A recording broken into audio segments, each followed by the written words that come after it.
Hello po mga kabertudes, magandang pogi at maganda pa rin tayo mga kabertudes. O di ba? Nangyari na ang mga sinabi ko sa tarot na magkakagulo talaga at pipilitin talagang palitan si SP Cayetano. Kaya mga kabertudes, heart prayer and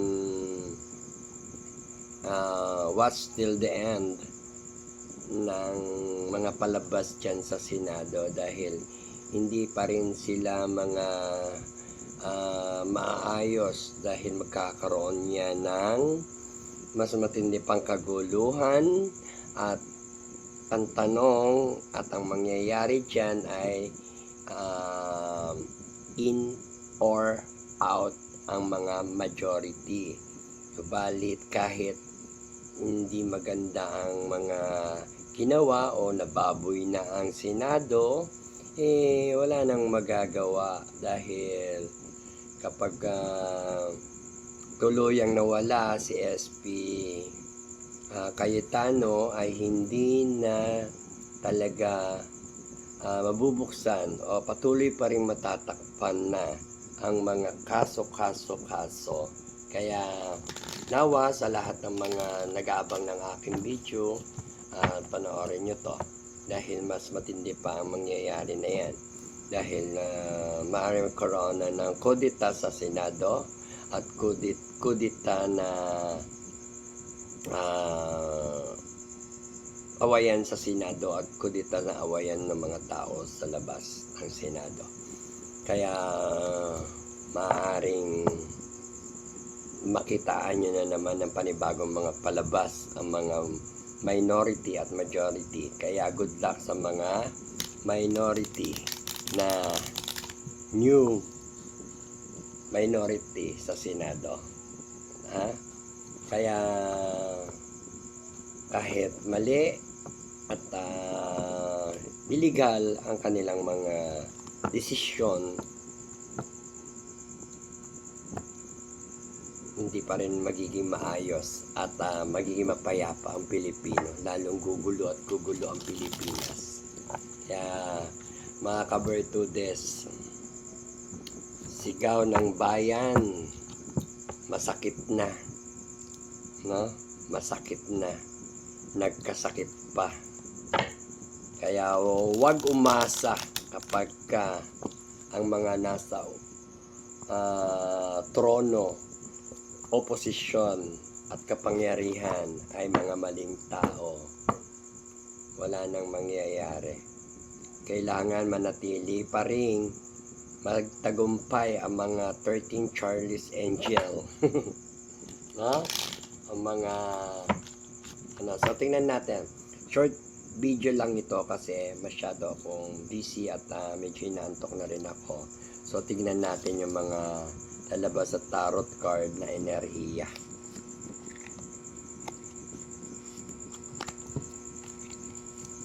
Three cards lang to. Okay.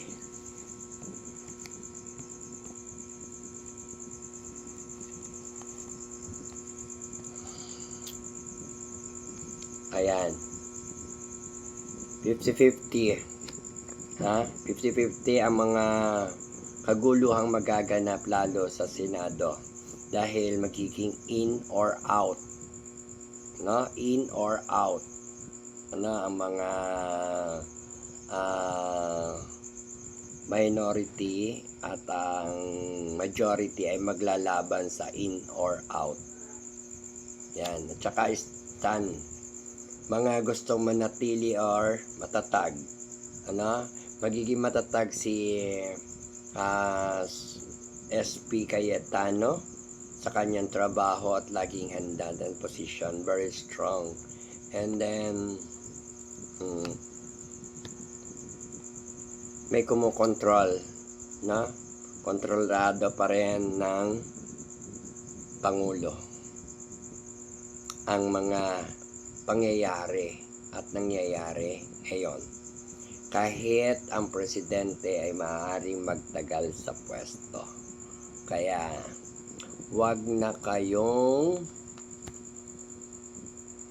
ma-stress sa kakapanood nyo dahil dito pa lang malalaman nyo na, no? Mga ayaw magsialis sa pwesto para pagtakpan ang mga kaso-kaso. Ayan. At ang mga maling tao. Okay. SP Cayetano mananatiling stand and legal SP sa Senado. Siya pa rin ang legal, no? At ang mga grupo ng minority ang 50-50. 50-50 rin sa lahat ng mga nagaganap sa kanila dahil sila mismo ang tatapos at gagawa ng mga palabas o scripted para pagtakpan talaga ang mga dapat pagtakpan, no? Kaya nakakalungkot ang mga nangyayari sa Senado dahil nakikita ko magkakaroon ng mga pigilan or hindi magagandang enteran o tinatawag natin sagutan din. Maraming magsasagutan, ayaw papasukin at saka mga huhulihin at may mga masasaktan, maaaring may mga masaktan dyan at magkaroon ng mga hindi magagandang mga salita at pananalita. Maraming mga pasabog na magaganap sa Senado, kaya abangan nyo yan, walang kukurap. Ayan, no? Kaya kawawa ang Pilipinas, pasan ng isang tao na nananatiling umahawak para sa kaligtasan ng bansang Pilipinas. Kaya please pray natin na maging maayos ang bansang Pilipinas. Awayan ng mga partido, grupo-grupo maglalaban-laban dyan sa Senado. Kaya marami ang magpalitan ng mga karunungan or knowledge pagdating sa pagiging lawyer. Kaya magulo pa rin dahil hindi na maganda ang nangyayari. Binaboy nila ang batas, no? Bala kayo sa buhay nyo, kayo rin ang maglalaban-laban dyan sa Senado once na kayo ay nagsinungaling. Okay, may lumabas na naman ang may mahuhuling isda, no? Subalit ang mga new majority na nagpapalit ng anyo ay maaari makahuli sila ng mga goldfish o maliliit lang na isda, pero si Cayetano big fish ang mahuhuli niya, no? Kaya ayan si Marcoleta, kaya dapat mas manaig ang kabutihan kaysa sa kasamaan. Kaya maraming salamat sa lahat ng hindi pa nakasubscribe at saka sa lahat ng mga client ko sa iba't ibang bansa. Shout out to all of you, and then sa iba't ibang lugar. Diyan maraming salamat sa lahat ng mga nagpagamot at nagpa-cleansing at umorder ng mga lucky charm and protection. Sumayin nyo palagi ang pagpapalang ng Diyos at sa inyo palagi ang magandang buhay. Ayan. Pera pa rin, mahirapan pa rin at ang paglalaban-laban tungkol sa pera. Ano? Or financial issue pa rin ang malaking problema ng ating bansa. And I thank you. Maraming salamat sa inyo. And this is a short video. At may mapanood kayo sa aking video. Dahil marami akong kausap, medyo pagod na rin ako. Then, see you next video. Thank you so much and God bless you. More power, more blessings sa inyo pong lahat.